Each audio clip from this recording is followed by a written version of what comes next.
Joining us now to discuss the Department of Education launching an End DEI portal is campus reform reporter Emily Sturge. Good morning, Emily. So first question is, do you see what is the main purpose of the End DEI portal, and how effective do you think it's going to be in achieving that goal? Good morning, and thank you so much for having me. The United States Department of Education's newly launched DEI portal, I would say, is part of a greater shift toward accountability and transparency within our education system.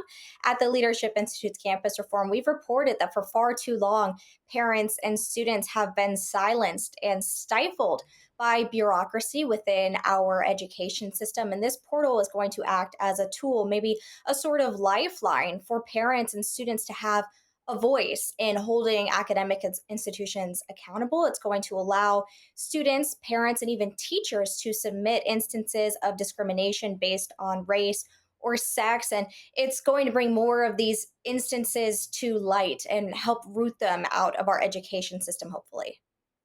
I mean, sure, there's definitely going to be that use, but do you think there could be risk to this portal perhaps being misused? Is that going to hamper its effectiveness?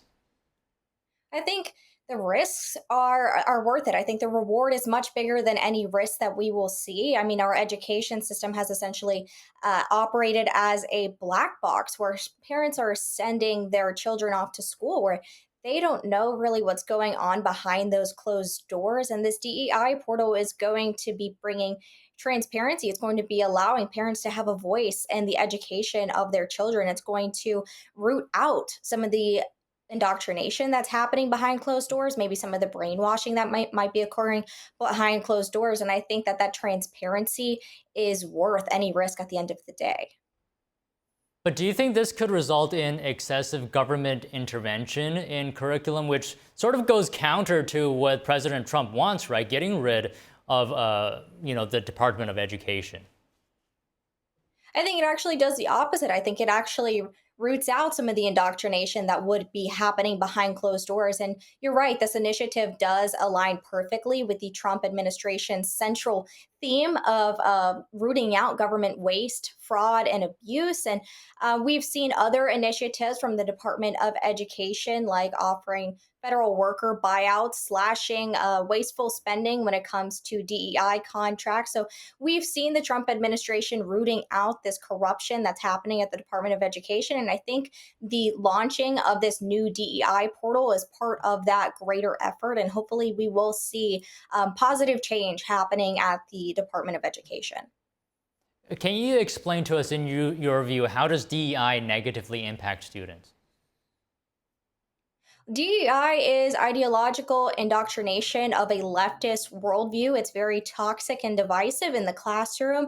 As a student, I saw this in my own classrooms. And as a reporter at the Leadership Institute's campus reform, we report how on college campuses, teachings of DEI, it stifles classroom debate. It pits students against each other. It creates a very toxic environment in the classroom.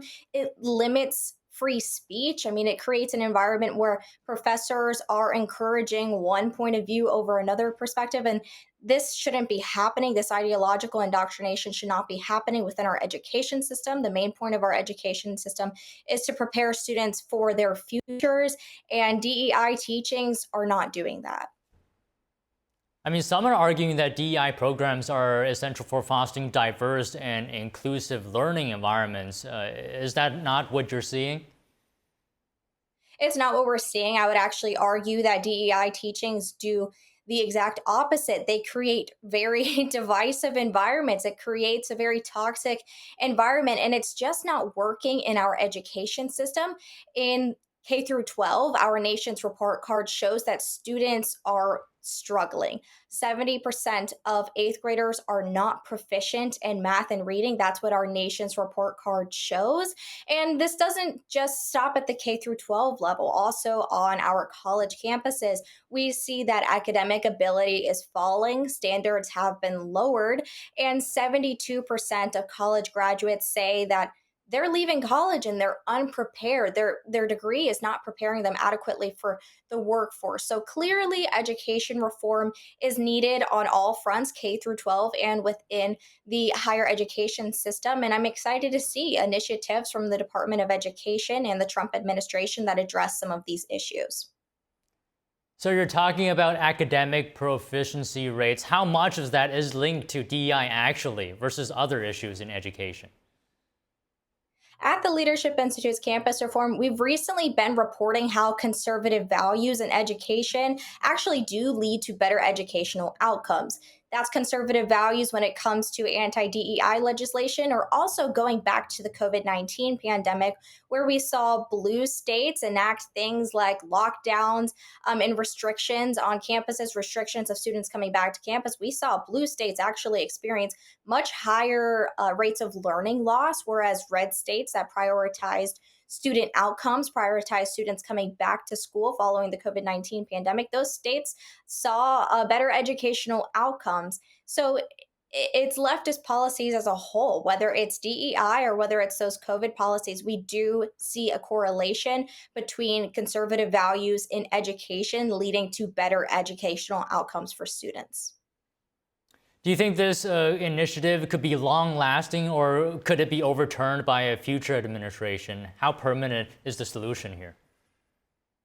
I certainly hope so. I certainly hope to see this trend continue of educational institutions rooting out toxic and divisive ideology like that DEI ideology that we're seeing. And I hope the Department of Education's DEI portal is long lasting. But yes, Trump has been vocal in his opinion that the Department of Education should be dismantled. So it'll be interesting to see how long that we will have something like this DEI portal around. Trump has been vocal in saying that he hopes to see Linda McMahon, who we expect to see confirmed as Secretary of Education today. We expect to see her confirmed by the Senate.